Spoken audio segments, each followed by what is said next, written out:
So, all right.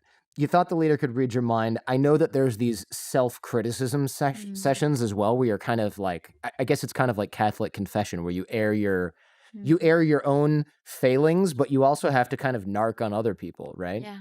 Tell That's a me about difference. That's these. a difference. That's so it's not like so it's more like I think Chinese people also during the Cultural Revolution they denounce people. Exactly the same thing. Uh Even children have to do it.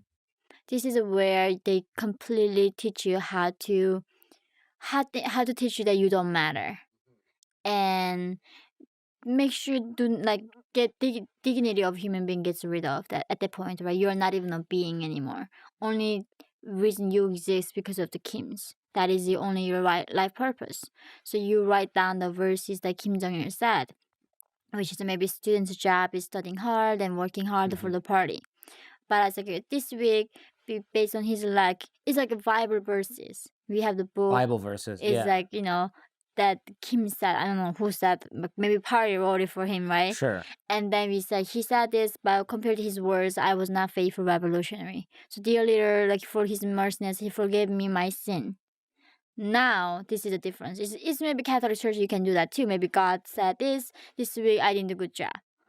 But at the end, but also thing is you can never say what I did right. It Oh, has so to it's only be.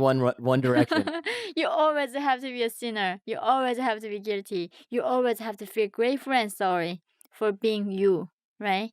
Like that's how they make you feel like you are not worthy of anything, degrading you. After that, you have to pick somebody, and that is called even kids. So entire week, Saturday, the self-criticism session coming in, so you have to look for people's fault, because you cannot get away not criticizing somebody. Oh, wow. So it's a real thing that you look at other people. So you early on learn how to look at other people's behaviors, spying on them and their faults. So you're programmed to the distrust is programmed from the jump in your classmates, right? Because you won't say, "Oh, I didn't do my homework last night because I was watching something with my parents." It's like someone will tell on you, and then you look bad in front of everyone. So Yeah, you you never get punished. right, and Yeah. you get punished. And if you did anything actually bad, Yeah. then you're in even worse trouble. So it's just finding any reason to denounce anyone Yeah. for any reason, including Yeah. yourself. And also it's like a kind of quota. You have to criticize somebody. So it's a real job to finding it. It's a real job entire year you spend on who's doing what are they doing wrong. Because you have to do self-criticism with other people. Oh my gosh, it's exhausting to think And about. but imagine being in school like middle school, high school is like 6 years program. But so during the 6 years, how many times do you think you're gonna criticize somebody? How is it Every week. weekly? Yeah, so Every it's Saturday. hundreds of times, But thousands of by times. fair artist and official every 2 days. Because they think artists' minds are more vulnerable to change and corrupt by capitalists. Yeah, they're right. Yeah, so they have to do every 2 days.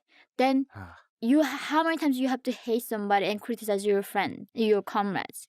So that's how they make sure everybody hates each other. Everybody do not trust each other. So you can't, since there's no trust, you can't agree with your friend like, "All right, today you complain about my dirty uniform, tomorrow I'll complain about you." Yeah. You can't even make any kind of pact. Yeah. So when everybody's divided, who wins? The party wins. The party wins, yeah. Yeah. That's how they divide you. Because the division is helping them. So they do everything they could to divide every single one of you. And that's why I was so shocked when I came to America. It's like people are so trusting. Like they are so trusting and like unbelievable how trusting these people are. I mean, talking about your feelings with your therapist, how do Yeah. you trust? It's like complete based on trust, Well, isn't it? your therapist here, even if they aired your dirty laundry, people would just go, "Wow, that's really unprofessional." They wouldn't be like, "Oh, Yeonmi has trauma? That's terrible. We're gonna laugh at her." No, we would think the therapist is a terrible human for sharing that, right? Okay. It's the opposite there. Yeah. Therapy is a little bit weird coming from a place where you're supposed to denounce and not have any secrets with anyone, right? I guess, yeah. It was weird. I don't think I'm honestly I still don't think I can be completely honest with the therapist because still have that trauma. But with the friends, I'm becoming more like open. Just tell them how I feel. that has been amazing because in North Korea you don't talk about how you feel. No. It's nobody asks how you feel or what do you think. So it's a really new thing for me to talking about your feelings here. Yeah, that's it's got to be so hard to. I mean, looking at a relationship in North Korea versus a relationship here, you have no model for a healthy like marriage, for Zero, example. zero, Zero. zero. It's been very hard. Yeah. Yeah. When you were married before, did you find it hard to share actual feelings and secrets with your ex-husband? Yeah, I think communication was the main issue. Yeah. It was very hard. Because if it's like, "What do you think?" and you're like, "I have no opinion," because, you're not used to having or you'd never thought about it, Yeah. things can bottle up, right, over Mm. time. Also, I think, giving the benefit of doubt. In North Korea, if somebody says anything, oh my God, you're reporting on me. You're something doing bad at me, Mhm. right? But here in America, even people really give you benefit of doubt, Yeah, we're right? supposed to, sure, yeah.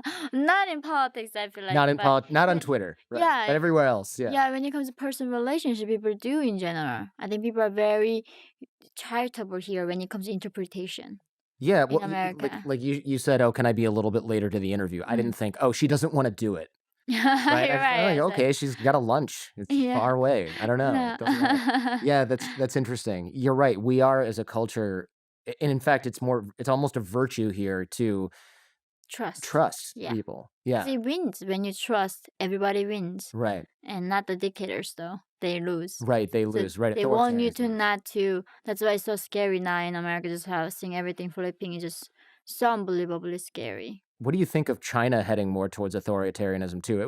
I mean, CCP has never been kind of like a global leader in human rights, but it's definitely getting worse. I mean, China at this point, they don't even need a human sources to report on them. They got the facial recognition, they got social credit system.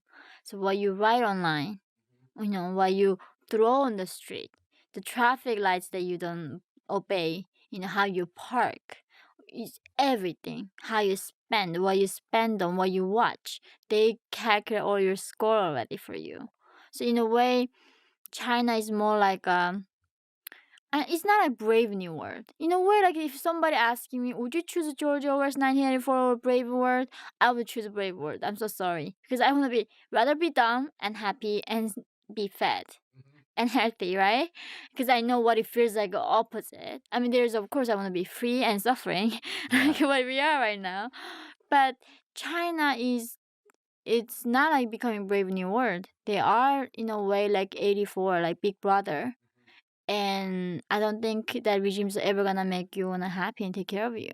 No, I mean, Yeah. even, I study Chinese online, Mm. and my teachers have told me things. I'll ask them about the social credit score. Often they don't wanna talk about it, but if you develop a little rapport with somebody, they told me that, one of their colleagues who is a man, when you use WeChat, which is like their WhatsApp version, it'll say underneath his profile photo, like, "This person does not pay his debts," or something, and his social credit score is low. I forget the exact phrase, but basically, like, imagine I'm sending you a text message like, "Alright, we're ready for you now," and below my profile photo, it says, like, "This guy never pays his friends back and isn't allowed to fly on airplanes." It's so creepy, right? And you're just like, "Do I wanna do this interview? Jordan's not allowed to fly because he's a bad parker," you know? Yeah. I mean, it's just unbelievable, like, how yeah, this world is changing so fast.